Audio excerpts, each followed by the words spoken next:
എല്ലാ ദൈവമക്കൾക്കും ലീഡ് ചെയ്യുന്ന കർത്തൃദാസിക്കും ദൈവവചന പഠനത്തിനായി കടന്നു വന്ന എല്ലാ സഹോദരി സഹോദരങ്ങൾക്കും ദൈവദാസിദാസന്മാർക്കും ക്രിസ്തുവേശുവിൽ ഗുജറാത്തിൽ നിന്നുള്ള സ്നേഹവന്ദനം. പ്രത്യേകിച്ച് അനുഗ്രഹിക്കപ്പെട്ട ലീഡ് വർഷിപ്പൊക്കെ ചെയ്ത പ്രിയ ദൈവദാസി ഓർത്ത് ഞാൻ ദൈവത്തെ സ്തുതിക്കുന്നു. ആത്മ നിയന്ത്രണത്തിൽ വളരെ ശ്രേഷ്ഠമായ നിലയിൽ ആ ശുശ്രൂഷയൊക്കെ ചെയ്തു. ദൈവത്തെ സ്തുതിക്കുന്നു. ഇന്ന് രാത്രിയിൽ കഴിഞ്ഞ ദൈവദാസി ശുശ്രൂഷയുടെ ബീന സിസ്റ്റർ എല്ലാ കാര്യങ്ങളും ഇതുവരെ പഠിച്ച കാര്യങ്ങൾ ഒന്ന് ഓർമ്മപ്പെടുത്തി. അതുകൊണ്ട് ഞാൻ അതിലേക്ക് പോകുന്നില്ല. നമ്മൾ സെപ്റ്റംബർ 25 ലാസ്റ്റ് പഠിച്ചത്. പിന്നീട് ഉപവാസ പ്രാർത്ഥന 40 ദിവസം, 21 ദിവസം, 7 ദിവസം, പിന്നെ പുതുവർഷം, ഇങ്ങനെ കണ്ടിന്യൂസ് ആയിട്ട് പോയതുകൊണ്ട് ആമേൻ വെളിപ്പാട് പുസ്തകത്തിന്റെ പഠനം അല്പം വൈകി. എങ്കിലും ഇന്ന് ഈ ക്ലാസ് വീണ്ടും പുനരാരംഭിക്കുവാൻ ദൈവം ഇടയാക്കിയല്ലോ. ഇന്ന് നമ്മൾ 2-ാം അധ്യായത്തിൽ നിന്നാണ് പഠിക്കാൻ പോകുന്നത്. യോഹന്നാൻ ഉണ്ടായ വെളിപ്പാടാണ് ഈ പുസ്തകം എന്നറിയാമല്ലോ. അപ്പോൾ തന്നെ the revelation of John 22 അധ്യായങ്ങളാണ് അതിനകത്തുള്ളത്.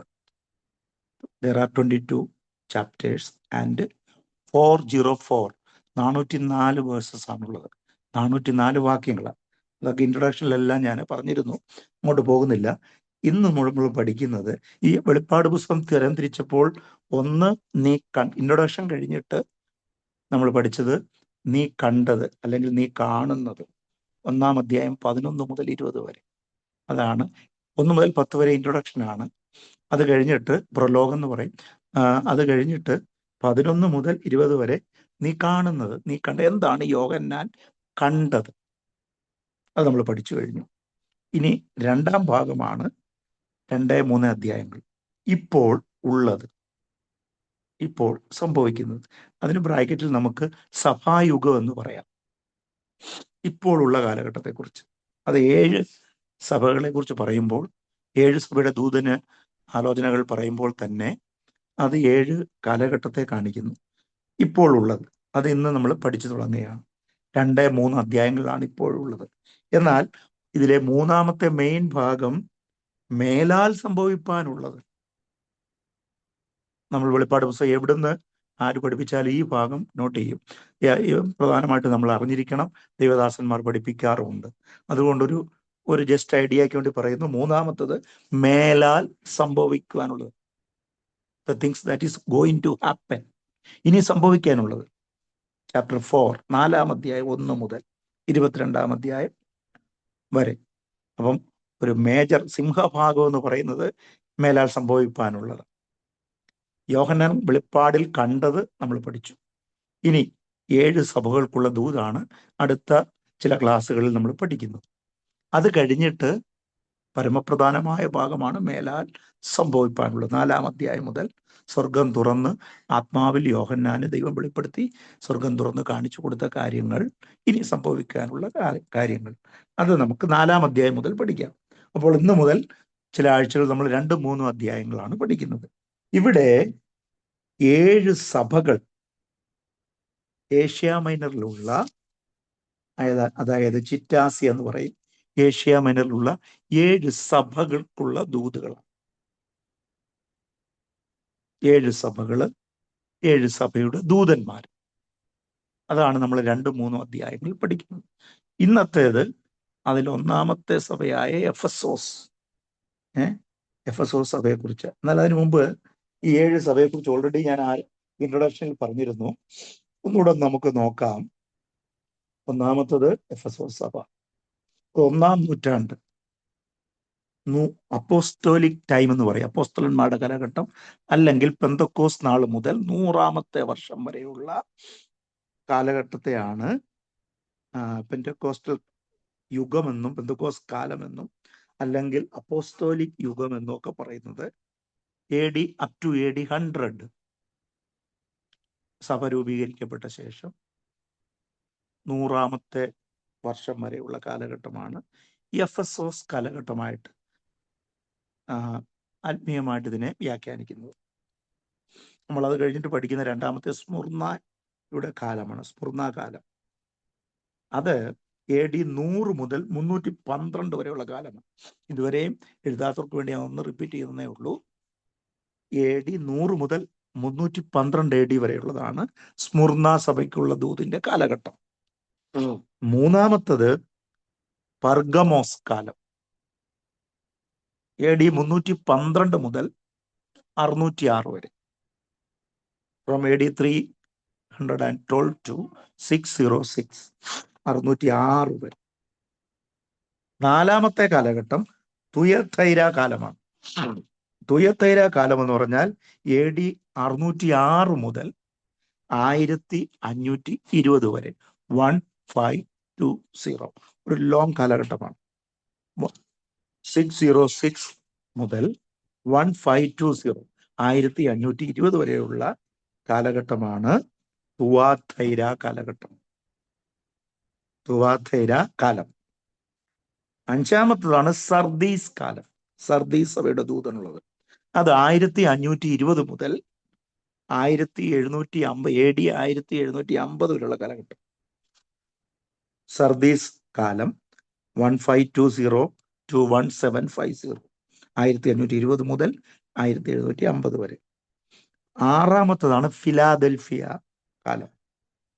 Philadelphia എന്ന് പറയുമ്പോൾ 1750 മുതൽ 1750 to 1900, 1900 വരെയുള്ള കാലഘട്ടം. അതേതാ? ഫിലാദൽഫിയ കാലഘട്ടം. ഏഴാമത്തത് ലവോദിക്യ. ഇപ്പൊ നമ്മൾ വന്നിരിക്കുന്ന കാലഘട്ടമാണ് ലവോദിക്യ.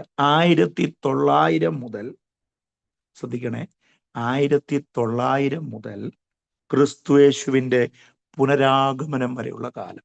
നമ്മളിപ്പോൾ ആയിരിക്കുന്നത് ലവോദിക്യ കാലഘട്ടത്തിലാണ്. അത് പഠിപ്പിക്കുമ്പോൾ നമുക്ക് ആഴമായിട്ട് ഇന്നത്തെ പരിസ്ഥിതി, ഇന്നത്തെ മനുഷ്യന്റെ സ്വഭാവം, മൂല്യച്യുതികൾ, ഇന്നത്തെ ധാർമ്മിക തകർച്ചയും അന്ത്യകാലത്തിന്റെ ലക്ഷണങ്ങളെല്ലാം കാണാം. ലവോദിക്യ സഭയുടെ കാലം 1900 മുതൽ കർത്താവായ യേശു ക്രിസ്തുവിന്റെ രണ്ടാം വരവ് വരെ, പുനരാഗമനം വരെ. എഫസോസ്, എന്നൂടെ പറയാം, Ephesus first century apostolic times. ഞാൻ ഇംഗ്ലീഷിൽ ഒന്ന് പറയാം. രണ്ടാമത്തത് സ്മുർണ, SMUR. അത് from AD 100 to 312, persecution and suffering times. അങ്ങനെ ഇംഗ്ലീഷിൽ വേണം അങ്ങനെ കൊടുക്കാം. പീഡനങ്ങളും കഷ്ടതയും കൊണ്ട് നിറഞ്ഞൊരു കാലഘട്ടമായിരുന്നു.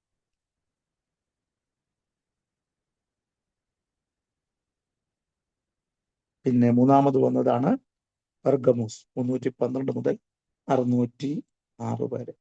അന്നേരമാണ് from the Constantine king's time, കുസ്തന്തിനോസ് രാജാവിന്റെ കാലഘട്ടം. അപ്പോഴാണ് ക്രിസ്ത്യാനിറ്റി എന്തായി മാറിയത്? ജാതീയ ഒരു മതമായിട്ട് മാറിയത് ഈ മൂന്നാമത്തെ സമയത്ത്. ഫ്രം ദ കോൺസ്റ്റന്റൈൻ, കുസ്തന്തിനോസ് രാജാവിന്റെ കാലഘട്ടം മുതൽ. പിന്നുള്ളതാണ് 606 മുതൽ തുയാത്തീര, അല്ലേ? 606 മുതൽ 1520 വരെ. അതിന് നമ്മൾ പാപ്പാ കാലഘട്ടം എന്ന് പറയും. പാപ്പ ടൈംസ്. പാപ്പ എന്ന് പറഞ്ഞാൽ കത്തോലിക്ക സഭ, അല്ലെ? Roman Catholic times. പാപ്പ, മാർപ്പാപ്പയുടെ ശക്തി, മാർപ്പാപ്പയിലൂടെ ക്രൈസ്തവ സഭയുടെ കൺട്രോളെല്ലാമായ പാപ്പായുഗം മെയിനായിട്ട്. ഇപ്പോൾ അത് നടന്നുകൊണ്ടിരിക്കുന്ന ഒരു ഭാഗത്ത്. എങ്കിലും 606 മുതൽ 1520 വരെയുള്ള കാലഘട്ടം. പിന്നുള്ളത് സർദീസ്, അല്ലേ? സർദീസ് കാലഘട്ടം 1520 മുതൽ 1750 വരെ. ദാറ്റ് ഈസ് എ റിനൈസൻസ്, നവീകരണ കാലം. യൂറോപ്പിലൊക്കെ നവീകരണം ഉണ്ടായ, നവോത്ഥാനം, നവീകരണം, റിനൈസൻസ്. മാർട്ടിൻ ലൂതറെ പോലുള്ളവരൊക്കെ കാത്തലിക്കിൽ നിന്ന് പ്രൊട്ടസ്റ്റ് ചെയ്ത് പ്രൊട്ടസ്റ്റന്റ് സമൂഹം വർദ്ധിച്ചു വന്നൊരു കാലഘട്ടമാണ് സർദീസ്. 1520 മുതൽ 1750 വരെ. ഇംഗ്ലണ്ടിലും യൂറോപ്പിലുമാണ് അത് കൂടുതലും ഉണ്ടായത്. റിനൈസൻസ്, നവീകരണ കാലം. ഇനി 1750 മുതൽ 1900 വരെയുള്ള ഫിലാദൽഫിയ കാലം പ്രൊട്ടസ്റ്റന്റ് ടൈംസ് ആണ്. പ്രൊട്ടസ്റ്റന്റ് സഭകൾ ഉടലെടുക്കുകയും അതിന്റെ വളർച്ചയും ആത്മപകർച്ചയും പ്രാർത്ഥന ഉണർവിലൊക്കെ ഉണ്ടായ കാലഘട്ടമാണ് കരിസ്മാറ്റിക് ആൻഡ് പ്രൊട്ടസ്റ്റന്റ് എന്ന് പറയാം. നമ്മൾ ഇന്ന് കേരളത്തിൽ കാണുന്ന കരിസ്മാറ്റിക് അല്ല. കരിസ്മാറ്റിക് എന്ന് ഉദ്ദേശിക്കുന്നത് ആത്മാവിന്റെ നടത്തിപ്പും പ്രകാരം. ആമേൻ. പ്രൊട്ടസ്റ്റന്റ് ടൈംസിന്റെ ആ ഉണർവ് കാലഘട്ടം, ജോൺ വെസ്ലിയും ചാൾസ് ഫിന്നിയും അങ്ങനെ ഒത്തിരി പ്രസംഗകരെ ലോകത്തിന് ദൈവത്താൽ ലഭിക്കപ്പെട്ട ഒരു കാലഘട്ടമാണ് പ്രൊട്ടസ്റ്റന്റ് ടൈംസ്. അതാണ് ഫിലാദൽഫിയ കാലഘട്ടം, 1750 മുതൽ 1900 വരെ. അതിനുശേഷമാണ് 1900 മുതലാണ് ഇന്ന് കർത്താവിന്റെ വരവിലുള്ള ലവോദിക്യ കാലഘട്ടം. അതിനെക്കുറിച്ച് പറയേണ്ട ആവശ്യമില്ല, നമ്മൾ പഠിക്കുമ്പം അറിയാലോ. ഇന്നത്തെ കാണുന്നതൊക്കെ ഇന്ന് കേരളത്തിലും അമേരിക്കയിലും യൂറോപ്പിലും കാനഡയിലും ഇന്ത്യയിലും മൊത്തം കാണുന്നതൊക്കെ ആണ് ലവോദിക്യ കാലഘട്ടം എന്ന് പറഞ്ഞാൽ വഷളത്വം കൊണ്ട് നിറഞ്ഞ, പ്രമാണം വിട്ട് അതും ഇതും എല്ലാം കൂടെ കൂടിക്കലരുന്ന ഒരു ശീതവാനുമല്ല ഉഷ്ണവാനുമല്ല, അങ്ങനെ ഒരു കാലഘട്ടമാണിത്. ആമേൻ. ഇത്രയൊക്കെയാണ് നമ്മൾ 7 സഭകളുടെ കാലഘട്ടത്തെക്കുറിച്ച് പഠിക്കുന്നത്. പക്ഷെ ഇന്നത്തെ നമ്മുടെ പഠനം എഫെസോസ് സഭയെക്കുറിച്ചായതുകൊണ്ട് നമുക്ക് അങ്ങോട്ട് വരാം. നിങ്ങളെല്ലാവരും എടുത്തിട്ട് ഒരു ദൈവദാസി ശബ്ദമുയർത്തി 1 മുതൽ 7 വരെ നിർത്തി വായിക്കണം. എല്ലാവരും അത് കേൾക്കണം. ഇന്ന് നമ്മൾ പഠിക്കുന്നത് 1 മുതൽ 7 വരെയാണ്. എഫെസോസിലെ സഭയുടെ ദൂതൻ എഴുതുക. 7 നക്ഷത്രം വല്ലങ്കയിൽ പിടിച്ചുകൊണ്ട് 7 പൊൻനിലവിളക്കുകളുടെ നടുവിൽ നടക്കുന്നവൻ അരുളി ചെയ്യുന്നത്: ഞാൻ നിന്റെ പ്രവൃത്തിയും പ്രയത്നവും സഹിഷ്ണുതയും കൊള്ളരുതാത്തവരെ നിനക്ക് സഹിച്ചുകൂടാത്തതും അപ്പോസ്തലന്മാരല്ലാതിരിക്കെ തങ്ങൾ അപ്പോസ്തലന്മാർ എന്ന് പറയുന്നവരെ നീ പരീക്ഷിച്ച് കള്ളന്മാർ എന്ന് കണ്ടതും നിനക്ക് സഹിഷ്ണുതയുള്ളതും എന്റെ നാമനിമിത്തം നീ സഹിച്ചതും തളർന്നു പോകാതിരുന്നതും ഞാൻ അറിയുന്നു. എങ്കിലും നിന്റെ ആദ്യ സ്നേഹം വിട്ടുകളഞ്ഞു എന്ന് ഒരു നീ ഏതിൽ നിന്ന് വീണിരിക്കുന്നു എന്ന് ഓർത്ത് മാനസാന്തരപ്പെട്ട് ആദ്യത്തെ പ്രവൃത്തി ചെയ്യുക. അല്ലാതിരുന്നാൽ ഞാൻ വരികയും നീ മാനസാന്തരപ്പെടാതിരുന്നാൽ നിന്റെ നിലവിളക്ക് അതിന്റെ നിലയിൽ നിന്ന് നീക്കുകയും ചെയ്യും. എങ്കിലും നിക്കോല്യബിയരുടെ നടപ്പ് നീ പകയ്ക്കുന്നു എന്നൊരു നന്മ നിനക്കുണ്ട്, അത് ഞാനും പകയ്ക്കുന്നു. ആത്മാവ് സഭകളോട് പറയുന്നത് എന്തെന്ന് ചെവിയുള്ളവർ കേൾക്കട്ടെ. ജയിക്കുന്നവന് ഞാൻ ദൈവത്തിന്റെ പർദീസയിലുള്ള ജീവവൃക്ഷത്തിന്റെ ഫലം തിന്നുവാൻ കൊടുക്കും. ഇത്ര. താങ്ക് യു സിസ്റ്ററെ. ഇതാണ് നമ്മൾ എഫെസോസ് സഭയെക്കുറിച്ചുള്ള 7 വാക്യങ്ങൾ നമ്മൾ പഠിക്കാൻ പോകുന്നത്. വളരെ വ്യക്തമായി സ്പഷ്ടമായി പറയുമ്പോൾ, പഠിപ്പിക്കുമ്പോൾ നിങ്ങൾ നോട്ട് ചെയ്യുകയും ഗ്രഹിക്കുകയും ചെയ്യുക. ഓക്കെ. ആദ്യം നമ്മൾ എഫെസോസ് സഭയുടെ ദൂതൻ, 1-ാം വാക്യത്തിൽ എഫെസോസിലെ സഭയുടെ ദൂതൻ എഴുതുക. ഏഷ്യ മൈനറിലെ ഒരു സ്ഥലവും ഒരു സഭയുമാണ് എഫെസോസ്. അപ്പൊ അവിടെയുള്ള സഭയുടെ ദൂതൻ എന്ന് പറയുമ്പോൾ സഭയുടെ അധ്യക്ഷൻ, പാസ്റ്റർ, സഭയുടെ ദൂതൻ എഴുതുകയാണ്. നമുക്ക് ആദ്യ എഫെസോസ് എന്നുള്ളതിനെ കുറിച്ച് ചില വാക്കുകൾ പഠിക്കാം. ആദ്യ ഹെഡിങ് എഫെസോസ് എന്നുള്ളതെന്ന് എഴുതുക. ഒരു ചെറിയ അറിവ്. ഏഷ്യ മൈനറിലെ, അതായത് ചിറ്റാസിയ എന്നും പറയും, ഏഷ്യ മൈനർ അഥവാ ചിറ്റാസിയയിലെ ഒരു പ്രധാനപ്പെട്ട വാണിജ്യ കേന്ദ്രമായിരുന്നു Ephesus. It was a commercial city. വാണിജ്യ നഗരം എന്ന് പറയുമ്പോൾ രാഷ്ട്രീയമായും മതപരമായും വാണിജ്യപരമായും ഉയർന്ന നിലയിൽ നിന്നിരുന്ന പട്ടണമാണ് എഫെസോസ് പട്ടണം. ഇവിടെ പറയാം, രാഷ്ട്രീയമായും മതപരമായും വാണിജ്യപരമായും ഔന്നത്യം പ്രാപിച്ചിരുന്ന ഒരു പട്ടണമാണ് എഫെസോസ് പട്ടണം. ആ നഗരം ഏഷ്യൻ നഗരങ്ങളിൽ വെച്ച് ഏറ്റവും ഉയർന്ന നിലവാരമുള്ളതായിരുന്നു. One of the great city of Asia minor. ഇതിനെക്കുറിച്ച് പറയുന്നത് capital of the province of Asia, ഏഷ്യയുടെ അന്നത്തെ തലസ്ഥാന നഗരി എന്നും ഇതിനെ അറിയുന്നു.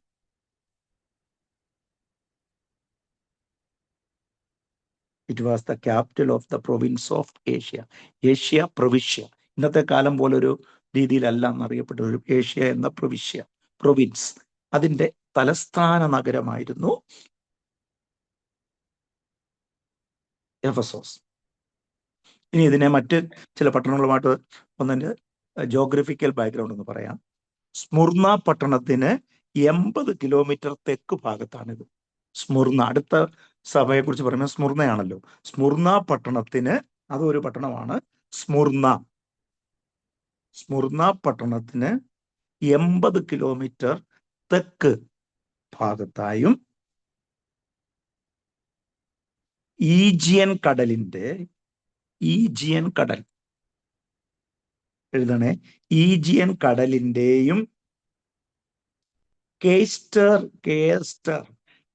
എന്നോ പറയാം, കേസ്റ്റർ നദിയുടെയും, ഇംഗ്ലീഷിൽ CAYSTER, കേസ്റ്റർ CAYSTER,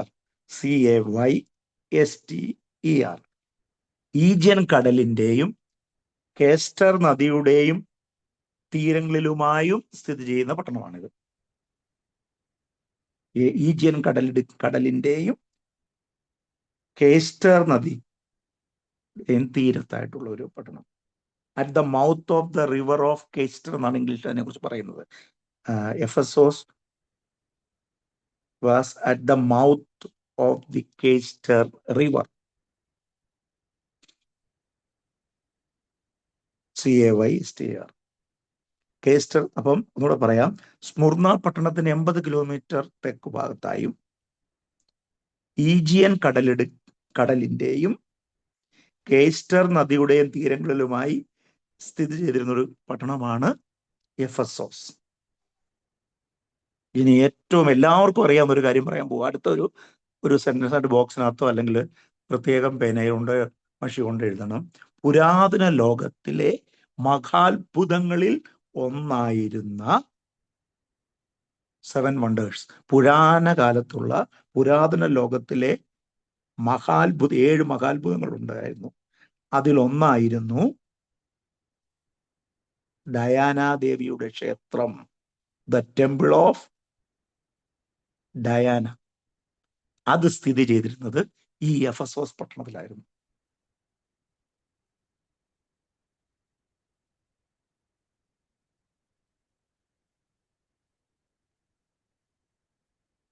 അതുകൊണ്ട് പുരാതന കാലത്ത് അറിയപ്പെട്ടിരുന്നത് എഫസോസിന്റെ മഹിമ എന്ന് പറയുന്നത് ഡയാന എന്ന് പറഞ്ഞാൽ അർത്തമിസ് ദേവിയുടെ ക്ഷേത്രം. എഫസോസിന്റെ മഹിമ, ദ ഗ്ലോറി ഓഫ് എഫസോസ്.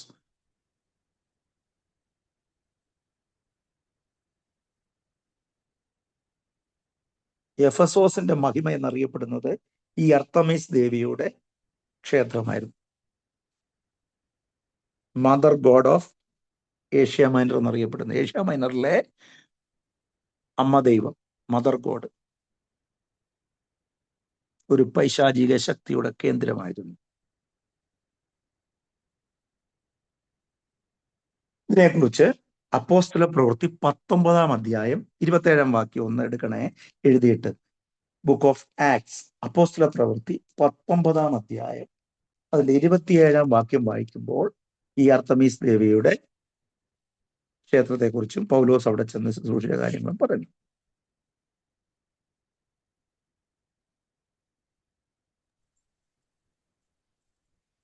അതിനാൽ നമ്മുടെ ഈ തൊഴിൽ തകർച്ചയിലാകുവാൻ അടുത്തിരിക്കുന്നെന്ന് മാത്രമല്ല, അർത്തമീസ് മഹാദേവിയുടെ ക്ഷേത്രം ഏതുമില്ല എന്ന് വരികിലും ആസ്യ മുതലും മുഴുവനും ഭജിച്ചു പോരുന്നവരുടെ മാഹാത്മ്യം ഒടുങ്ങിപ്പോവുകയും ചെയ്യും എന്ന് പറഞ്ഞു. മതി. 28 വായിച്ചേ.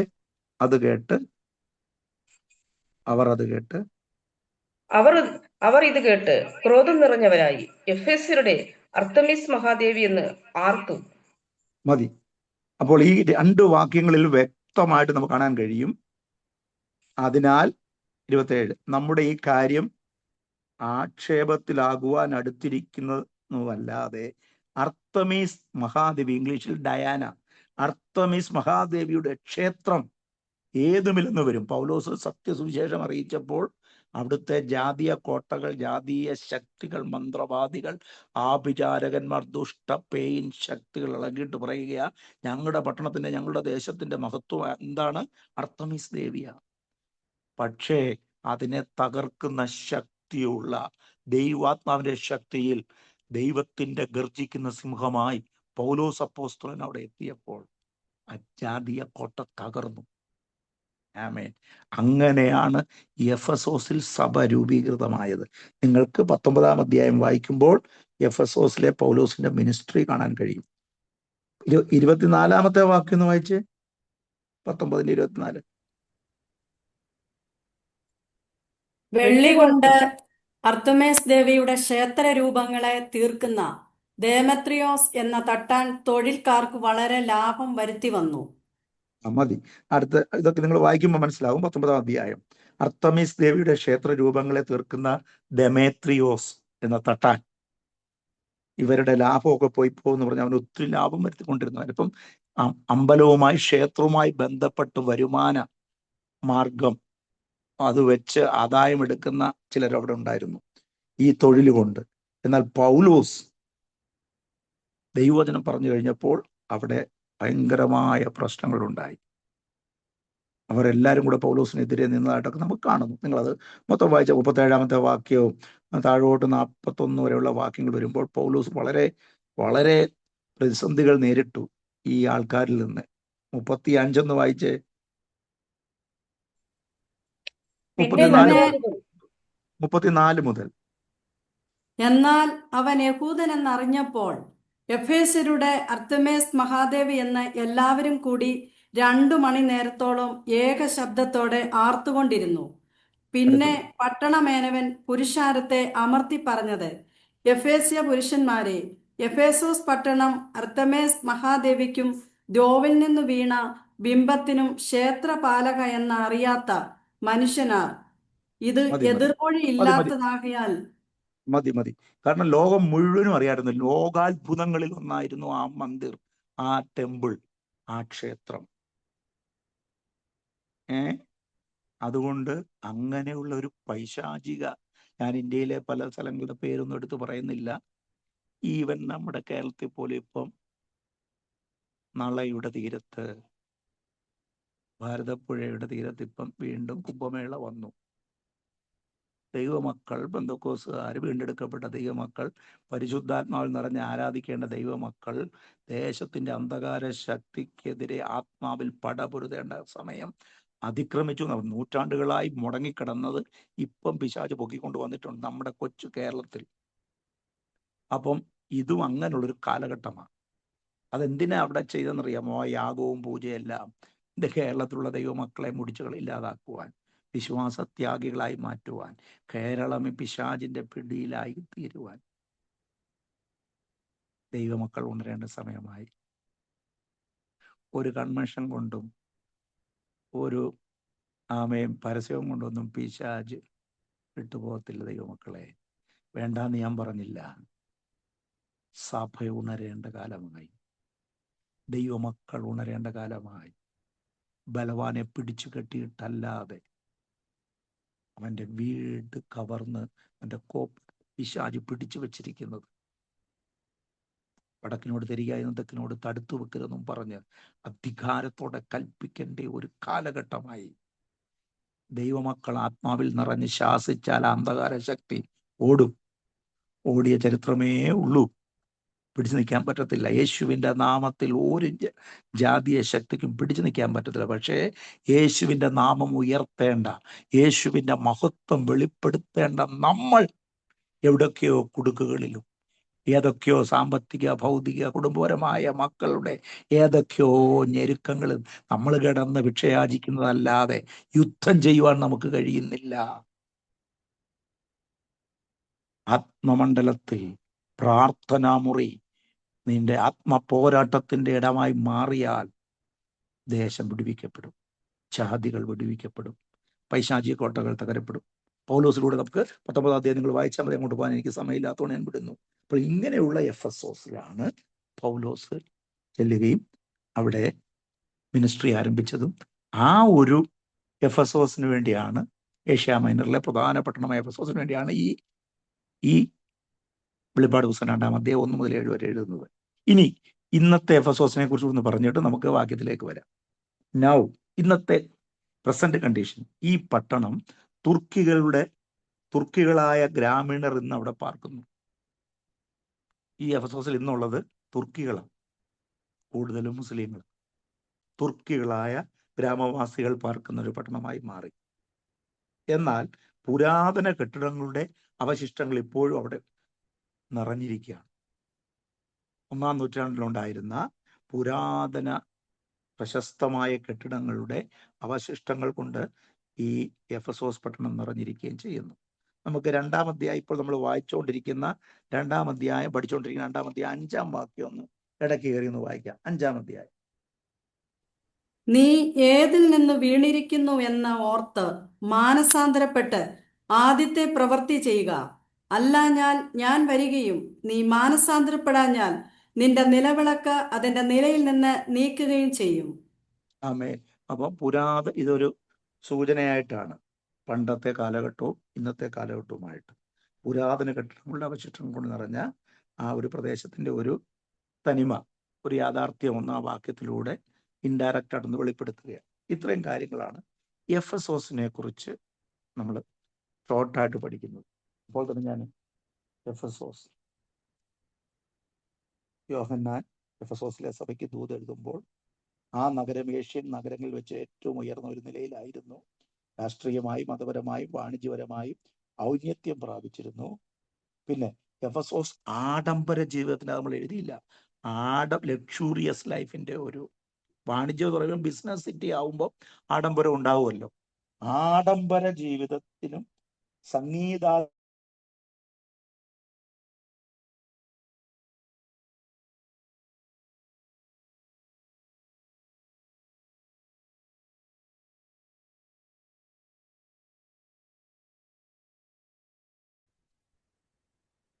ഇനി നമ്മൾ വാക്യത്തിലേക്ക് വരികയാണ്. എഫെസോസിലെ സഭയുടെ ദൂതൻ എഴുതുക. ഇനി നമ്മൾ ഈ 7 സഭകളെ കുറിച്ച് പഠിക്കുമ്പോൾ ഒരു പാറ്റേൺ ഉപയോഗിക്കാൻ പോവുക, ഒരു രീതി. ഓരോ സഭയെ കുറിച്ച് പഠിക്കുമ്പോൾ ആദ്യം 6 കാര്യങ്ങൾ നമ്മൾ പഠിക്കും. അത് വെച്ചാണ് നമ്മൾ വിശദമായി പഠിക്കും. 1, ഇൻട്രൊഡക്ഷൻ, മുഖവുര. ഈ 6 മെത്തേഡ് നിങ്ങൾ നോക്കിക്കോണേ. ഓരോ സഭ എളുപ്പമാണ് പഠിക്കാൻ, നിങ്ങൾക്ക് മനസ്സിലാകാൻ എളുപ്പമാണ്. 6 രീതിയിൽ 6 ഭാഗങ്ങളായി തിരിച്ച് ഓരോ സഭയോടുള്ള ദൂതുകൾ പഠിക്കാൻ പോവുക. 1, ഇൻട്രൊഡക്ഷൻ, ഇൻട്രോ, മുഖവുര അല്ലെങ്കിൽ ആമുഖം. 2, ആ സഭകളെ കുറിച്ചുള്ള, ഇതൊരു വലിയ ബോക്സിൽ നിങ്ങൾ എഴുതിയിട്ടേക്കണം, ഇത് കോമണാ ഈ 2-3 അധ്യായങ്ങളുടെ. 1, മുഖവുര. 2, ആ സഭയെക്കുറിച്ചുള്ള പ്രശംസകൾ, അപ്രീസിയേഷൻ, അവരെ കുറിച്ച് എന്തെല്ലാമാണ് പ്രശംസിക്കുന്നത്. 3, ആ സഭയെക്കുറിച്ചുള്ള വിമർശനം, ക്രിറ്റിസിസം അല്ലെങ്കിൽ കുറ്റം, പല പേരുകൾ എഴുതാം. വിമർശനം, അവരുടെ കുറവ് വെളിപ്പെടുത്തുന്നു, കുറ്റം. 4, ആ ഓരോ സഭകളെ കുറിച്ച് പ്രബോധനം നൽകുന്നു, എക്സോർട്ടേഷൻ, അവരെ പ്രബോധിപ്പിക്കുന്നു.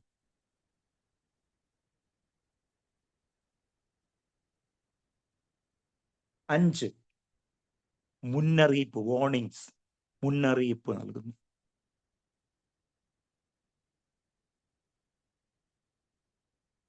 6, വാഗ്ദാനം അഥവാ വാഗ്ദത്വം, ജയിക്കുന്നവന് കൊടുക്കുന്ന വാഗ്ദാനം, ജയിക്കുന്നവന്. അതെല്ലാം 7 സഭകളെ കുറിച്ച് പറയുമ്പോഴും അവസാനം പറയുന്നത് ജയിക്കുന്നവന് ഇന്നത് കിട്ടും.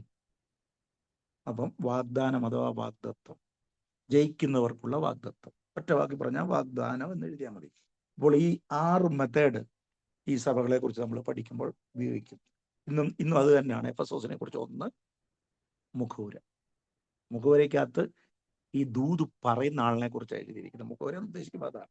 അങ്ങോട്ട് വരാം. 2, പ്രശംസ. 3, വിമർശനം. 4, പ്രബോധനം. 5, മുന്നറിയിപ്പ്. 6, വാഗ്ദാനം. എൻ്റെ ഒരു ആത്മവിശ്വാസത്തിന് വേണ്ടി നിങ്ങൾ ആരെങ്കിലും ഒരാളൊന്ന് അൺമ്യൂട്ട് ചെയ്തിട്ട് ഈ 6 കാര്യം ഒന്ന് പറഞ്ഞാൽ. ഇൻട്രൊഡക്ഷൻ, മുഖവുര, ആ സഭകളുടെ പ്രശംസകൾ, വിമർശനം, ഓരോ സഭകളെ കുറിച്ചുള്ള പ്രബോധനം, മുന്നറിയിപ്പ്, വാഗ്ദാനം. ഓക്കെ, അപ്പൊ നമുക്ക് ഓരോ നോക്കാം. ഇനി നമ്മൾ എഫെസോസ് സഭയുടെ മുഖവുര വായിക്കാൻ പോവാണ്. 1-ാമത്തെ വാക്യം. എഫെസോസിലെ സഭയുടെ ദൂതൻ എഴുതുക, 7 നക്ഷത്രം വലങ്കയിൽ പിടിച്ചുകൊണ്ട് 7 പൊൻനിലവിളക്കുകളുടെ നടുവിൽ നടക്കുന്നവൻ അരുളി ചെയ്യുന്നത്. മതി. ഒന്നാമത്തത് ഇൻട്രൊഡക്ഷൻ നോക്കണേ. ആരാണ് സഭയുടെ അധ്യക്ഷനോട് ദൂത് പറയുന്നത്? 7 നക്ഷത്രം വലങ്കയിൽ പിടിച്ചും കൊണ്ട് 7 പൊൻനിലവിളക്കുകളുടെ നടുവിൽ നടക്കുന്നവൻ അരുളി ചെയ്യുന്നു. വൺ ഹു വാക്സ്, നടക്കുന്നവൻ. ആമേൻ. നടന്നവനല്ല, നടക്കുന്നവൻ. ശ്രദ്ധിക്കണം, ഓരോ വാക്കിനും ഭയങ്കര ഈടുറ്റ അർത്ഥവ്യാഖ്യാനമാണുള്ളത്. 7 നക്ഷത്രം വലങ്കയിൽ പിടിച്ചു. Who holds 7 stars in his right hand. 7 നക്ഷത്രം വലങ്കയിൽ പിടിച്ചു. And walks among the 7 golden lampstands. 7 നക്ഷത്രം വലങ്കയിൽ പിടിച്ചുകൊണ്ട് 7 പൊൻനിലവിളക്കുകളുടെ നടുവിൽ നടക്കുന്നവൻ അരുളി ചെയ്യുന്നു. ഇത് നമുക്ക് 1-ാം അധ്യായത്തിൽ ഒന്ന് വായിക്കാം. 1:16-20. യോഹന്നാൻ കണ്ടത്. കർത്തൃദിവസത്തിൽ ഞാൻ ആത്മവിവശനായി.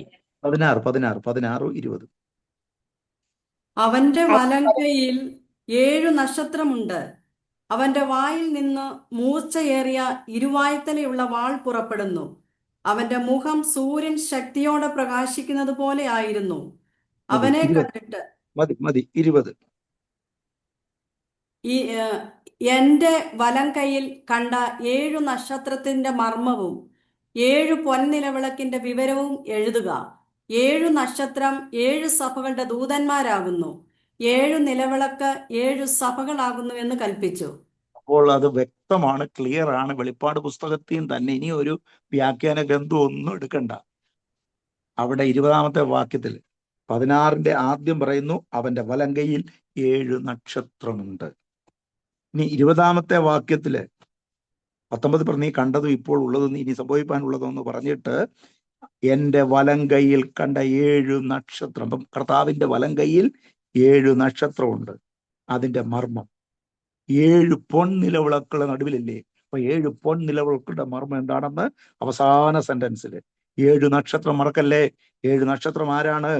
7 സഭയുടെ ദൂതന്മാരാകുന്നു. നോട്ട് ചെയ്തോ, ഈ 7 നക്ഷത്രം 7 സഭകളുടെ ദൂതന്മാരാകുന്നു. ലവോദിക്യ വരെ, എഫസോസ് മുതൽ ലവോദിക്യ വരെയുള്ള 7 സഭയുടെ ദൂതന്മാർ. 7 നക്ഷത്രം. രണ്ടാമത് 7 നിലവിളക്കെന്ന് പറയുന്നത് ലാംപ് സ്റ്റാൻഡ്. 7 നിലവിളക്കെന്ന് പറയുന്നത് 7 സഭകൾ. അപ്പോൾ 7 സഭകളും 7 സഭയുടെ അധ്യക്ഷന്മാർ, ദൂതന്മാർ. അപ്പോൾ ഇൻട്രൊഡക്ഷൻ ശ്രദ്ധിക്കണേ. ആരാണ് അരുളി ചെയ്യുന്നത്?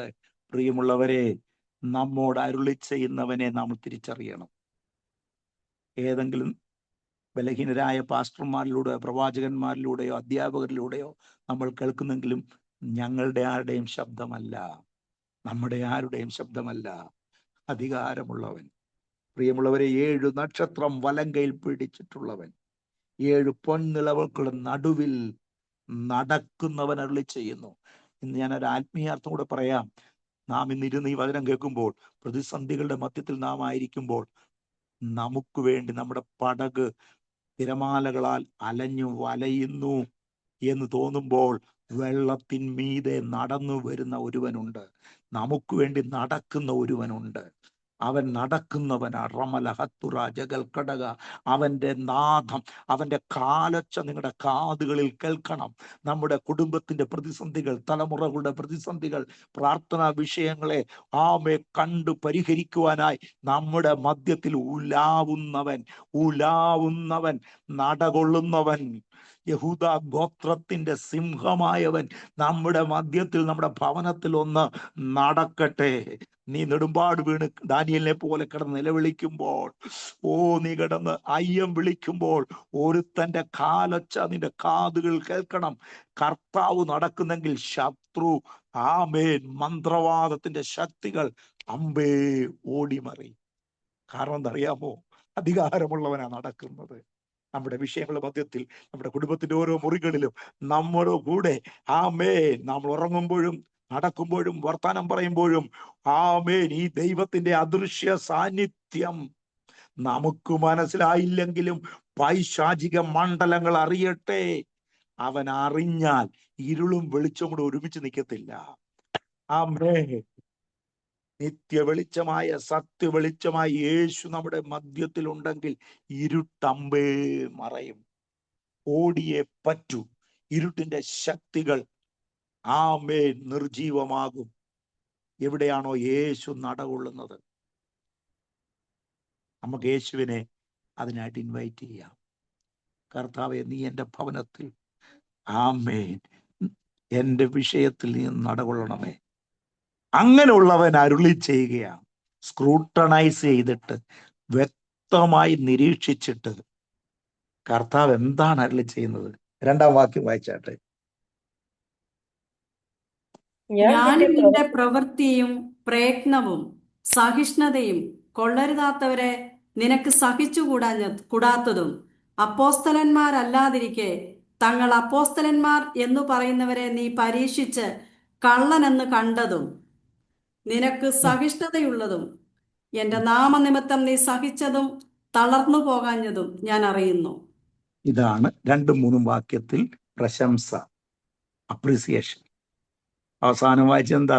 കർത്താവ് പറയുക, ഞാൻ അറിയുന്നു. ഒന്ന് ബലപ്പെട്ടെ, ഒന്ന് ആത്മധൈര്യം ഏറ്റെടുത്തേ. നമ്മെ നന്നായി അറിയുന്ന കർത്താവ് നമ്മുടെ ഭവനത്തിന്റെ ക്രിസ്തീയ ജീവിതത്തിന്റെ ആമയും പ്രതികൂലങ്ങളെ, സമസ്യ, പ്രതിസന്ധികളെ അറിയുന്നൊരു കർത്താവ്. അവനെ പ്രശംസിക്കുകയാണ് എഫെസോസഭയെ. എന്താ പ്രശംസിക്കുന്നത്? 2-ാമത്തെ വാക്യം. 1, നിന്റെ പ്രവൃത്തി. അപ്പോൾ വാക്കും ഭാഷണവും കൂടാതെ കർത്താവ് നമ്മൾ ചെയ്യുന്ന പ്രവൃത്തിയെ അറിയുന്നു. 1 പ്രവൃത്തി. നിങ്ങൾ നോട്ട് ചെയ്തോണം, കേട്ടോണ്ടിരിക്കരുത്. എന്താണ് കർത്താവ് അറിയുന്നത്? പ്രശംസ എന്താണ്? നിന്റെ പ്രവൃത്തി. നമ്മൾ നന്മ ചെയ്യുന്നെങ്കിൽ അതിന് തക്ക ഫലം കൊയ്യും. തളർന്നു പോകരുത്. ഗലാത്യയിലെ 6-ാം അധ്യായത്തിൽ പറയുന്നുണ്ടല്ലോ, ആമേൻ, നന്മ ചെയ്യുന്നതിൽ തളർന്നു പോകരുത്. തിന്മയാ ചെയ്യുന്നെങ്കിൽ അതിന്റെ പ്രവൃത്തി ഉണ്ടാവും. നന്മ ചെയ്താൽ നന്മയുടെ ഫലം കൊയ്യും. ആമേൻ. ദൈവം പറയുക, നിന്റെ പ്രവൃത്തി. നമ്മൾ എന്ത് ചെയ്യുന്നു എന്നുള്ള ദൈവം അറിയുന്നു. നമ്പർ 2, നമ്മുടെ പ്രയത്നം, ഹാർഡ് വർക്ക്. നമ്മൾ കിടന്ന് കഷ്ടപ്പെടുന്ന കർത്താവ് അറിയുന്നു. പ്രയത്നം. 3, സഹിഷ്ണുത കർത്താവ് അറിയുന്നു. പെർസിവറൻസ്. നമ്മൾ അനുഭവിക്കുന്ന ആ സഹിഷ്ണുത, നമ്മൾ സഹിക്കുന്നത്, പെർസിവറൻസ്, സഹിഷ്ണുത. 4-മത്തത്, കൊള്ളരുതാത്തവരെ നിനക്ക് സഹിച്ചുകൂടാത്തത്. നമ്മൾ എല്ലാവരോടുമായിട്ടും കോംപ്രമൈസ് ചെയ്യാൻ പറ്റത്തില്ല. കൊള്ളരുതാത്തതെന്ന് കണ്ടാൽ മാറിക്കോണം, മാറ്റിക്കോണം. കൊള്ളരുതാത്തതെന്ന് കണ്ടാൽ ഒഴിഞ്ഞു മാറിക്കോണം. കൊള്ളരുതാത്തതിനെ സഹിക്കരുത്, വെച്ചു പൊറുപ്പിക്കരുത്. ദൈവാത്മാവ് പറയുന്നു, കൊള്ളരുതാത്തതിനെ നിനക്ക് സഹിച്ചുകൂടാത്തതും. 5-മത്തത്, അപ്പോസ്തലന്മാർ അല്ലാതിരിക്കെ. ഇത് ഈ കാലഘട്ടത്തിലുണ്ട്. പേര് കേട്ടോണ്ട് ഞാൻ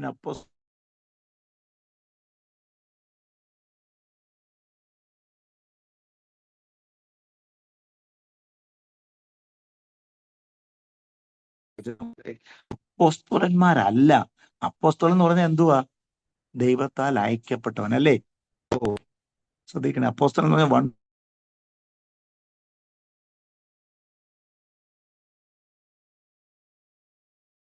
കേൾക്കുന്നില്ലല്ലോ. കേൾക്കുന്നുണ്ടോ?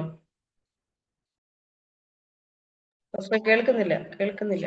പാളെടുത്തവനെല്ലാം വെളിച്ചപ്പാടെന്ന് കാണുന്ന ഒരു ആത്മലോകത്ത് തിരിച്ചറിയണം. അപ്പോസ്തലന്മാർ ആരാണ്? അപ്പോസ്തലന്മാർ ആരല്ല? ദൈവദാസന്മാർ ആരാണ്? ദൈവദാസിമാരാരാണ്? ദൈവദാസീദാസന്മാർ ആരല്ല? അപ്പോസ്തലന്മാരല്ലാതിരിക്കെ പേരെടുക്കുക തന്നെത്താൻ. തങ്ങളപ്പോസ്തലന്മാർ എന്ന് പറയുന്നവരെ നീ പരീക്ഷിച്ച്. എഫെസോസ് സഭയുടെ ഗുണം പരീക്ഷിച്ചെന്ന് മാത്രമല്ല, അവരെ കള്ളന്മാരെന്ന് കണ്ടോ. സ്തോത്രം. ദൈവത്തെ സ്തുതിച്ചേ. ചിലതിനെ പൊളിക്കണം, ചില കള്ളത്തരങ്ങളെ പൊളിക്കണം. ദൈവപ്രവൃത്തിക്ക് വിരോധമായി ഉയരുന്ന ദൈവഹിതമല്ലാത്ത പലതിനെ വിവേചിക്കാനുള്ള കൃപ പ്രാപിക്കുന്ന ദൈവമക്കളെ, ഇതിൽ കൂടുതൽ എനിക്ക് പറയാൻ പറ്റത്തില്ല. നാം വഞ്ചിക്കപ്പെടരുത്. നാം ചതിക്കപ്പെടരുത്. കള്ളനാണയങ്ങളെ വിവേചിപ്പാനുള്ള കൃപ ഏറ്റെടുക്കുക. ഇവിടെ എഫെസോസ് സഭയെ കുറിച്ച് പ്രശംസിക്കുന്ന ഒരു കാര്യം, അപ്പോസ്തലന്മാർ അല്ലാതിരിക്കെ തങ്ങൾ അപ്പോസ്തലന്മാർ എന്ന് പറഞ്ഞവരെ നീ പരീക്ഷിച്ചു, എക്സാമിൻ ചെയ്തു, നീ വിവേചിച്ചു, നീ തിരിച്ചറിഞ്ഞു, എന്നിട്ട് അവരെ കള്ളന്മാർ എന്ന് കണ്ടു. കള്ളന്മാരെ ആരെങ്കിലും വീട്ടിൽ കയറ്റുവോ? കള്ളന്മാരെ ആരെങ്കിലും സൽക്കരിക്കുവോ? കള്ളന്മാരെന്ന്, അതാണ് അടുത്ത അവരുടെ പ്രശംസ. ആമേൻ. അടുത്തത് 3-ാം വാക്യം, നിനക്ക് സഹിഷ്ണുതയുള്ളതും, ഇപ്പൊ പറഞ്ഞ കാര്യമാണ്. എഫെസോസ് സഭയുടെ പ്രത്യേകത സഹിഷ്ണുതയുണ്ട്.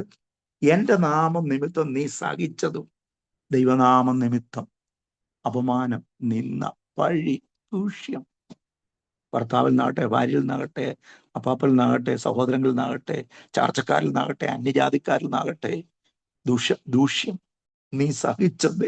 ഇതൊന്നും ആർക്കും മനസ്സിലാവത്തില്ല. പക്ഷെ കർത്താവ് അറിയുന്നു. ദൈവമക്കളെ, നാം സഹിക്കുന്നത് ദൈവം അറിയുന്നു. നീ സഹിച്ചത് മാത്രമല്ല, നീ സഹിച്ചിട്ട് തളർന്നു പോകാഞ്ഞതും കർത്താവ് അറിയും. അടുത്ത പോയിന്റ് അതാണ് പ്രശംസ. നീ തളർന്നു പോയില്ല. തളർന്നു പോകാഞ്ഞാൽ തക്ക സമയത്ത് നാം കൊയ്യും. എന്തു വന്നാലും തളർന്നു പോകരുത്. പുസ്തകം കയ്യിൽ തന്നവനെ മറക്കരുത്.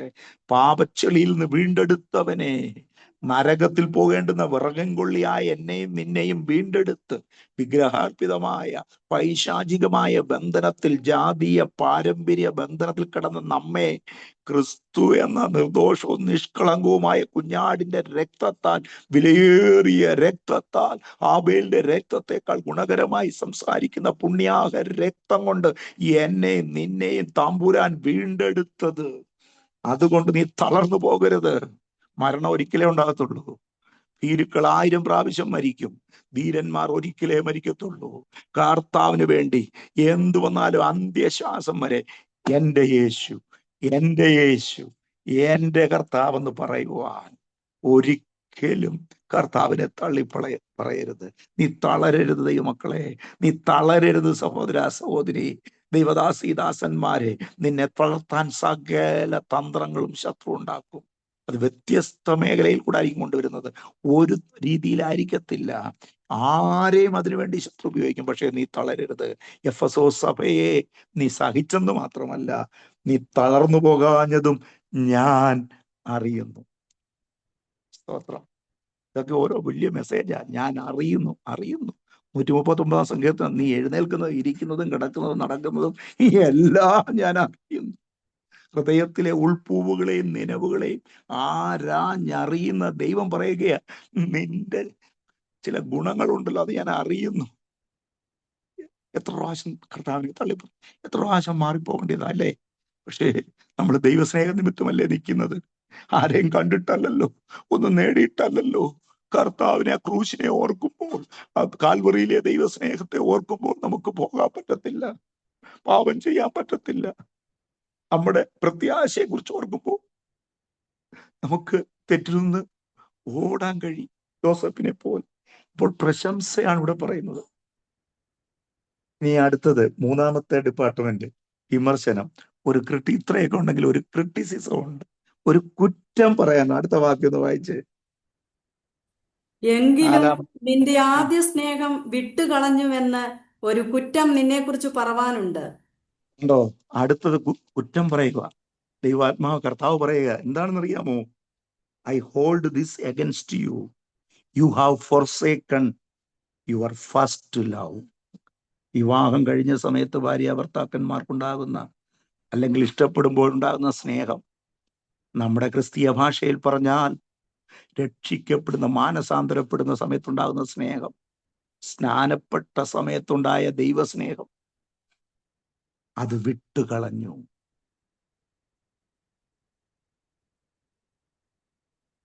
പ്രിയമുള്ളവരെ, പഠിപ്പിക്കുന്ന എന്നോടും കേൾക്കുന്ന നിങ്ങളോടും നമുക്ക് ഒരുമിച്ച് ചിന്തിക്കാം. ദൈവസ്നേഹം വിട്ടുകളയല്ലേ, ആദ്യ സ്നേഹം വിട്ടുകളയല്ലേ. രമ്യ പ്രവാചന്റെ പുസ്തകത്തിലൊക്കെ ഒത്തിരി അത് പറഞ്ഞിട്ടുണ്ട്, 2-3 അധ്യായങ്ങളൊക്കെ. അങ്ങോട്ട് പോകാൻ സമയമില്ലല്ലോ. ആദ്യ സ്നേഹം വിട്ടുകളഞ്ഞു എന്നൊരു കുറ്റം. എന്തു വന്നാലും, ആരെല്ലാം നമ്മളെ ചതിച്ചെന്ന് പറഞ്ഞാലും, ആരും സ്നേഹിച്ചില്ലെങ്കിലും, കാരണം നമ്മളെ സ്നേഹിക്കുന്ന ഒരു കർത്താവുണ്ട്. God is love, his love endures forever. കർത്താവ് സ്നേഹിക്കുന്നു, അവന്റെ സ്നേഹം എന്നും നിലനിൽക്കുന്നതാണ്. എന്തിനാ മനുഷ്യ സ്നേഹത്തിന്റെ പുറകെ ഓടുന്നത്? നമുക്ക് ഭാര്യയും ഭർത്താവും മക്കളും ഒക്കെ ദൈവം തന്നിട്ടുണ്ട്. നമ്മൾ ആത്മാർത്ഥമായി കർത്താവിനെ സ്നേഹിച്ചാൽ ബാക്കിയെല്ലാം അതോടുകൂടെ ആ സ്നേഹത്തിന്റെ വലയത്തിൽ തന്നെ ആയിരിക്കും. കർത്താവിന്റെ സ്ഥാനത്ത് ഒരു മക്കളെയും, ഒരു ഭാര്യയെയും, ഒരു ഭർത്താവിനെയും, ഒരു മനുഷ്യനെയും, ഒരു പ്രവാചകനെയും, ഒരു പാസ്റ്ററിനെയും, ഒരു മനുഷ്യനെയും വെക്കരുത്. കർത്താവാണ് രക്തം തന്നത്. ആണിയേറ്റത് അവന്റെ കയ്യിൽ മാത്രം, മുൾക്കിരീടം അണിഞ്ഞത് അവനിൽ മാത്രം, ചങ്കുപു ആമേ കുത്തി തുളർന്നത് രക്തവും വെള്ളവും ആമേൻ ഒഴുക്കിയത് അവൻ മാത്രം. മരണത്തെ ജയിച്ചവൻ, പിശാചിനെ ജയിച്ചവൻ, ലോകത്തെ ജയിച്ചവൻ അവൻ മാത്രം. ആദ്യ സ്നേഹം വിട്ടുകളയരുത്. ആമേൻ. അതാണ് വിമർശനം. ഇനി അടുത്തത് പ്രബോധനം, 5-ാമത്തെ വാക്യം. പ്രബോധനം എന്താണ്? നീ ഏതിൽ നിന്ന് വീണിരിക്കുന്നു എന്നോർത്ത് മാനസാന്തരപ്പെട്ട് ആദ്യത്തെ പ്രവൃത്തി ചെയ്യുക. അല്ലാഞ്ഞാൽ ഞാൻ വരികയും നീ മാനസാന്തരപ്പെടാഞ്ഞാൽ നിന്റെ നിലവിളക്ക് അതിന്റെ നിലയിൽ നിന്ന് നീക്കുകയും ചെയ്യും. മതി. പ്രബോധനം എന്താണെന്ന് അറിയാമോ? ആദ്യ സ്നേഹം വിട്ടുന്നൊരു കുറവുണ്ടെന്ന് ആദ്യമേ പറഞ്ഞു. ഇനി അടുത്തത്, നീ ഏതിൽ വീണിരിക്കുന്നു? എഫെസോസ് സഭയെ, ദൈവജനമേ, നീ ഏതിലാണ് വീണത്? ശത്രു ഏതിലാണ് നിന്നെ വീഴ്ത്തിയത്? എവിടെയാണ് നീ പരാജയപ്പെട്ടത്? നീ ഏതിൽ വീണിരിക്കുന്നു? പ്രാർത്ഥനാ ജീവിതം, വ്യക്തിപരമായ പ്രാർത്ഥനാ ജീവിതത്തിലാണോ? സുവിശേഷീകരണത്തിലാണോ? സ്വഭാവത്തിലാണോ? വിശുദ്ധിയിലാണോ? ആമേ, ഞാനെല്ലാം എക്സ്പ്ലെയിൻ ചെയ്യുന്നില്ല. ഏതിലാണ് നീ വീണിരിക്കുന്നതെന്ന് ഓർക്കുക. ഓർത്തിട്ട് മാനസാന്തരപ്പെടുക. കണ്ടോ, 1-ാമത്തെ സഭയുടെ ദൂതൻ പറയുമ്പോൾ യോഹന്നാ സ്നാപകൻ പ്രസംഗിച്ചതും കർത്താവ് ഗലീലയിൽ പ്രസംഗിച്ചു തുടങ്ങിയതും ഒന്നേ ഉള്ളൂ: മാനസാന്തരപ്പെട്ട് സുവിശേഷത്തിൽ വിശ്വസിക്കുക. ആമേൻ. വെളിപ്പാട് പുസ്തകത്തിലും 1-ാമത്തെ സഭയുടെ ദൂതൻ എഴുതുമ്പോഴും കൊടുക്കാനുള്ള പ്രബോധനം എന്താണെന്ന് ഇന്ന് സഭകൾ കൊടുക്കേണ്ട പ്രബോധനം എന്താ അറിയാമോ? മാനസാന്തരപ്പെടുക. മാനസാന്തരത്തിന്റെ സുവിശേഷം ഇന്ന് പുറത്തുള്ളവർ കൊടുക്കുന്നതിനേക്കാൾ കൂടുതൽ അകത്തുള്ളവർ കൊടുക്കേണ്ട കാലഘട്ടമായി. പ്രസ്ഥാനം ഏതുമാകട്ടെ, മാനസാന്തരപ്പെടുക. ഇവിടെ എന്താണ് എഴുതി? ഏതിൽ വീണിരിക്കുന്നു ഓർത്ത്. Error is human. നമുക്കൊരു കാര്യം അറിയാം, തെറ്റ് മനുഷ്യ സഹജമാ. But forgiveness is divine. തെറ്റ് മനുഷ്യ സഹജമാണെങ്കിൽ ക്ഷമിക്കുന്നത് ദൈവികമാണ്. മറക്കല്ലേ. ഏറ്റുപറഞ്ഞ് ഉപേക്ഷിക്കാൻ തയ്യാറാണെങ്കിൽ മാറോട് ചേർക്കുവാൻ കർത്താവ് കൂടെയുണ്ട്. ആമേൻ. മാനസാന്തരപ്പെടുക.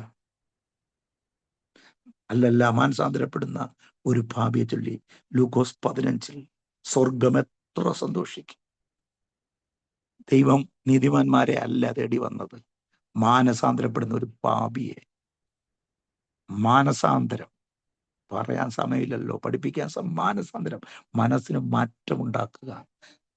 എൻ്റേത് ഞാനെന്ന് പറഞ്ഞ് പിടിച്ചുകൊണ്ടിരിക്കാതെ നീ ദൈവത്തിന് വിട്ടുകൊടുക്കുക. നിന്റെ മനസ്സിനെ കർത്താവിനൊടുക്കുക. മനസ്സിന് മാറ്റം വരുത്തുക. പുതിയ സൃഷ്ടിയാകുക. കർത്താവിൽ നിന്ന് ജനിക്കുക. വചനത്താൽ ജനിക്കുക. ആത്മാവിനനുസരിക്കുക. മാനസാന്തരപ്പെടാൻ ഞാൻ പ്രബോധനം എന്തറിയാവോ? മാനസാന്തരപ്പെടാൻ സമയം തരികയാ. മാനസാന്തരപ്പെടാൻ ഞാൻ അവസരം തന്നിട്ടും ഓരോ സൂം മീറ്റിങ്ങും മാനസാന്തരത്തിനുള്ളതാ. ഓരോ ഉപവാസ പ്രാർത്ഥനയും മാനസാന്തരത്തിനുള്ളതാ. ഓരോ ആരാധനകളും നമുക്ക് ആത്മബലം ഏറ്റെടുക്കുന്നതോടൊപ്പം തന്നെ മാനസാന്തരപ്പെടാനുള്ളതാ. നീ മാനസാന്തരപ്പെടാൻ ഞാൻ നിന്റെ നിലവിളക്ക്. 7 നിലവിളക്കുകളുടെ മധ്യത്തിൽ ഉലാവുന്നവൻ പറയുകയാ, നിനക്കുള്ള ആ ലാമ്പ് സ്റ്റാൻഡ് ഉണ്ടല്ലോ, ആ നിലവിളക്കുണ്ടല്ലോ, അതിന്റെ നിലയിൽ നിന്ന് നീക്കുമെന്ന്. ആമേൻ. ഇതാണ് എഫെസോസ് സഭയുടെ പ്രബോധനം. അടുത്തത് 5-ാമത്തെ വിഷയത്തിലേക്ക്, മുന്നറിയിപ്പ്. 5-ാമത്തത് മുന്നറിയിപ്പ്. അത് വളരെ ശ്രദ്ധിക്കണം. വായിച്ചാട്ടെ 6-ാമത്തെ വാക്യം. എങ്കിലും നിക്കോലാവ്യരുടെ നടപ്പ് നീ പകയ്ക്കുന്നു എന്നൊരു നന്മ നിനക്കുണ്ട്. ആമേൻ. മുന്നറിയിപ്പാണ് മാനസാന്തരപ്പെടാനില്ല അത് പറഞ്ഞേ. ഇനി വേറൊരു കാര്യം, ഒരു നന്മ പറയുകയാണ്. 6-ാമത്തെ വാക്യം ശ്രദ്ധിക്കണം. നിക്കോലാവ്യരുടെ നടപ്പ്. അപ്പോൾ നമ്മുടെ മധ്യത്തിൽ നടക്കുന്നവന് നമ്മുടെ നടപ്പ് അറിയാമേ. അപ്പൊ നിക്കലോവിയരുടെ നടപ്പിനെ കുറിച്ച് നമുക്ക് നോക്കാം. ഈ ആരാപ്പാ ഈ നിക്കലോവിയർ? നോക്കാം. നിക്കലോവ്യ എന്ന ഒരു മതസ്ഥാപകനാണ് നിക്കലാവോസ്. നിക്കലാവോസ് സ്ഥാപിച്ച മതമാണ് നിക്കാലോവ്യ മതം, അല്ലെങ്കിൽ അതിനെ ഫോളോ ചെയ്യുന്നവരാണ് നിക്കോലാവ്യർ. ഇവിടെ പറയാം,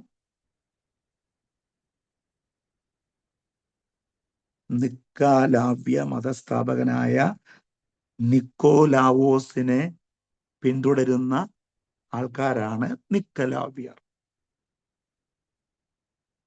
ഇവൻ ഒരു അന്ത്യോക്യക്കാരനായിരുന്നു, ബൈ ബർത്ത് അന്ത്യോക്യക്കാരനായിരുന്നു.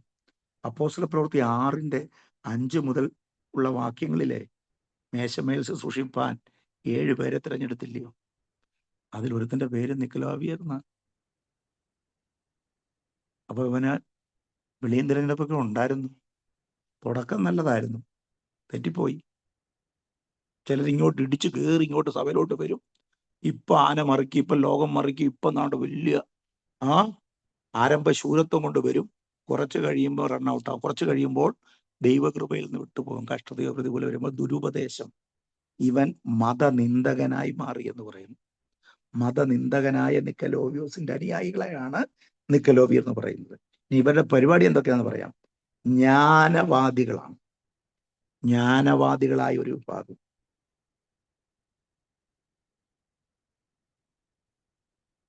ഇവരുടെ ഉപദേശം കേൾക്കണോ? ഇവർ ഭാര്യമാരുടെ സമൂഹം, പരസംഗം, വ്യഭിചാരം ഇതൊന്നും പാപമല്ലെന്ന് പഠിപ്പിക്കുന്നവരാണ്. കണ്ടോ, ഒരുത്തൻ പിന്മാറിപ്പോയാല്, പിന്നെ അവന്റെ മുടി വളർത്തുന്നത് കണ്ടാല്, പിന്നെ വർത്താനം കേട്ടാൽ, അവന്റെ സ്റ്റൈല് കണ്ടാൽ, നമ്മളൊക്കെ യൂട്യൂബിലൊക്കെ പലതും കാണുന്നതായതുകൊണ്ട് ഞാൻ അങ്ങനെ പറഞ്ഞതാ. പാപം ചെയ്ത് കളഞ്ഞാൽ പിന്നെ ദൈവമക്കളെ ദൂഷിക്കുക, വിശുദ്ധന്മാരെ ദൂഷിക്കുക, ഇതിൻ്റെയൊക്കെ വായിന്ന് വരുന്ന വാക്കുകൾ കേൾക്കണം. എന്നിട്ട് അത് യൂട്യൂബിൽ കൂടെയും മീഡിയയിൽ കൂടെ ലോകം മുഴുവൻ അങ്ങ് ഒമിറ്റ് ചെയ്യുക. അവൻ വീണു മറ്റുള്ളവരെ കൂടെ വീഴ്ത്തുക. ഇത് പിശാചിന്റെ തന്ത്രമാണ്. പരസംഗം പാപമല്ല, വ്യഭിചാരം പാപമല്ല, വിഗ്രഹാർപ്പിതം പാപമല്ല, അത് ഭക്ഷിക്കുന്നത് നിയമാനുസൃതമാണ് എന്നൊക്കെ പഠിപ്പിക്കുന്ന വിഭാഗമാണ് നിക്കലോവിയർ. അശുദ്ധവും അധാർമികവുമായ പ്രമാണങ്ങൾ പഠിപ്പിച്ചു വരുന്ന ഒരു സമൂഹമാണ് നിക്കലോവിയർ. എന്താണ്? അശുദ്ധവും അധാർമികവുമായ പ്രമാണങ്ങൾ.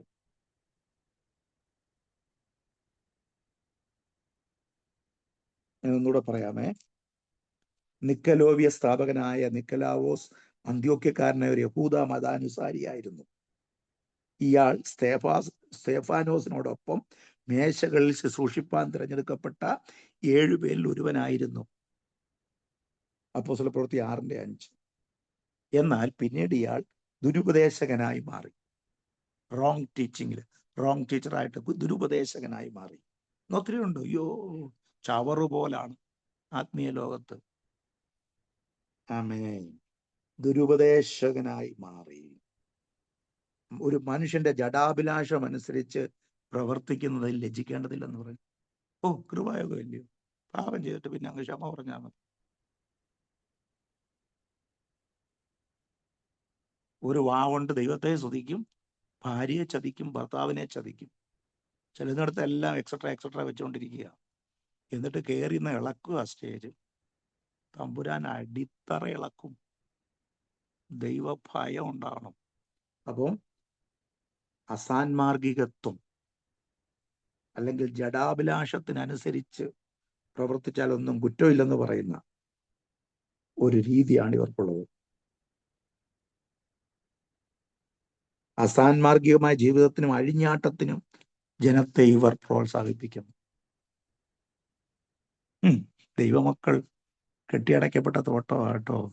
ഒരു നല്ല ബൈബിള്, നല്ലൊരു ബുക്ക് ബൈൻഡ് ചെയ്താൽ അതിന് എത്രത്തോളം, ഞാൻ കാണിക്കാം. ഇതൊരു നല്ല ബൈബിളാണ്. ഇതിനകത്ത് എത്ര നല്ല രീതിയിലാണ് കെട്ടി ബൈൻഡ് ചെയ്ത് സൂക്ഷിച്ചു വച്ചിരിക്കുന്നത്. ദാനിയേൽ ബൈബിൾ കേട്ടോ. ആമേൻ. അപ്പോൾ ഏറ്റവും ലേറ്റസ്റ്റ് ആയിട്ടുള്ള ദാനിയേൽ റെഫറൻസ് ബൈബിൾ. ഇതുപോലെ അച്ചടക്കമുള്ള, ഒതുക്കമുള്ള ഒരാളായിരിക്കണം ഒരു വിശ്വാസി, ഒരു ദൈവവേദൻ. അടുക്കും ചിട്ടയുമുള്ള ഡിസിപ്ലിൻ, അച്ചടക്കം, ക്യാരക്ടർ ഫോർമേഷൻ, ഇതൊന്നും ഇല്ലാതെ സമുദായക്കാരും ജാതികളും ഇന്ന് ദൈവമക്കളെ ദൂഷിക്കുന്നത് മൂല്യച്യുതി വന്നതുകൊണ്ടാണ്. വാഗൊണ്ട് അട്ടഹസിക്കുന്നതല്ലാതെ, അന്യഭാഷ പറയുന്നതല്ലാതെ ജീവിതത്തിൽ ദൈവിക വിശുദ്ധിയുടെ അനുഭവങ്ങളില്ല. പബ്ലിക്കിനത് കാണാൻ കഴിയുന്നില്ല. എല്ലാത്തിനും കയറി ഉടക്കുക, വഴക്കുണ്ടാക്കുക, പോലീസ് കേസിന് പോകുക, പാസ്റ്റർമാരും വിശ്വാസികളും തമ്മിൽ അടിയുണ്ടാക്കുക, കമ്മിറ്റിയിലുള്ള വാക്പ്രയോഗങ്ങൾ, ഇതൊന്നും ദൈവമക്കൾക്ക് ചേർന്നതല്ല. പബ്ലിക് നോക്കിക്കൊണ്ടിരിക്കുക. അപ്പോൾ നിക്കലോവ്യരുടെ ഉപദേശം നമുക്ക് മടങ്ങി വരാം. ഈ ചില മിനിറ്റുകൾ മാത്രമുള്ളതോടെ ഞാൻ വേഗം നിർത്തുന്നു. എങ്കിലും നിക്കോലോവ്യരുടെ നടപ്പ് നീ പകയ്ക്കുന്നു എന്നൊരു നന്മ നിനക്കുണ്ട്. അപ്പൊ ഇങ്ങനെയുള്ളതിനെ ഒഴിമാറുക, പകയ്ക്കുക വേണ്ടെന്നേ. അവരുടെ കഞ്ഞിയും പയറൊന്നും നമുക്ക് വേണ്ട, അവരുടെ ഗിഫ്റ്റ് ഒന്നും നമുക്ക് വേണ്ട, അവരുടെ പേരും പ്രശസ്തിയും ഒന്നും നമുക്ക് വേണ്ട. മുളക് ചമ്മന്തി മുളക് ഉടച്ച് കഴിക്കേണ്ടി വന്നാലും, പാട്ടിന് കിടക്കേണ്ടി വന്നാലും, ഉപദേശം, വചനത്തിന്റെ ഉപദേശം, ബൈബിളിലെ ഉപദേശം, ആ നിർമ്മല മനസാക്ഷി നീ തള്ളിക്കളയരുത്. ഏഴാമത്തത്, അവസാനം എന്താണ് പ്രതിഫലം? വാഗ്ദാനം. അതോടെ വായിച്ചു നിർത്താം.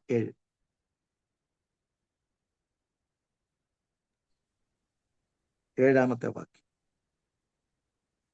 ആത്മാവ് സഭകളോട് പറയുന്നത് എന്തെന്ന് ചെവിയുള്ളവർ കേൾക്കട്ടെ.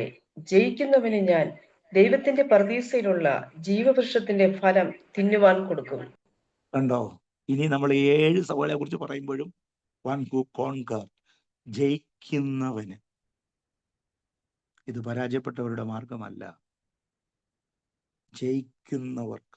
ഇത്രയും കഷ്ടതയും പ്രതികൂലവും കുറ്റവും കുറവൊക്കെ ഉണ്ടെങ്കിലും ഇതിനെയൊക്കെ അതിജീവിക്കണം. ജയിക്കുന്നവന് ദൈവം പറയുകയാ, ഞാൻ ദൈവത്തിന്റെ പർദീസയിൽ നിന്ന് ഉള്ള ജീവവൃക്ഷത്തിന്റെ ഫലം.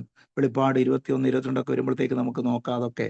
ആമേൻ. അവസാന അധ്യായങ്ങളില് ആമേൻ, ജയിക്കുന്നവനാണ് ദൈവം ജീവവൃക്ഷത്തിന്റെ ഫലം കൊടുക്കുന്നത്. ആദാമിനെ ഔവ്വായെയും വഞ്ചിച്ച ദുഷ്ട വഞ്ചകനായ പിശാച് ദൈവത്തിന്റെ സൃഷ്ടിയെ ദൈവിക തോട്ടത്തിൽ നിന്ന് പുറത്താക്കിയെങ്കിൽ, കാരണമാക്കിയെങ്കിൽ, പാപത്തിന് അടിമത്തത്തിലേക്ക് വലിച്ചിഴച്ചെങ്കിൽ, ഈ ലോകത്തിൽ 80, 90, 100 വർഷം കൊണ്ട് ക്രിസ്തീയ ജീവിതം ജീവിച്ചിട്ട്, ക്രിസ്തുവിനെ അറിഞ്ഞിട്ട്, ഈ പ്രതിസന്ധികളിലൂടെ ക്രിസ്തുവിനെ നയിച്ച് നീ ജയിച്ചു കയറിയാൽ, ജയിക്കുന്നവൾക്ക് ജീവവൃക്ഷത്തിന്റെ ഫലം തിന്മാൻ കൊടുക്കും. ഇതാണ് വാഗ്ദാനം, ജയിക്കുന്നവർക്കുള്ള പ്രതിഫലം. ആമേൻ, ആമേൻ. ദൈവം നമ്മെ എല്ലാവരെയും അനുഗ്രഹിക്കട്ടെ. അടുത്ത ക്ലാസ്സിൽ അടുത്ത സഭയെക്കുറിച്ചുള്ള സ്മരണയെക്കുറിച്ച് നമുക്ക് പഠിക്കാം. ദൈവവചനം ശാന്തമായി കേട്ട, പഠിച്ച, എഴുതിയ, ഗ്രഹിച്ച എല്ലാവർക്കും ക്രിസ്തുവിൽ സ്നേഹവന്ദനം. പഠിപ്പിക്കുവാൻ ക്ഷണിച്ച ബിനസിനോടും എല്ലാ ടീം അംഗങ്ങളോടുമുള്ള നന്ദി, വന്ദനം. God bless you all.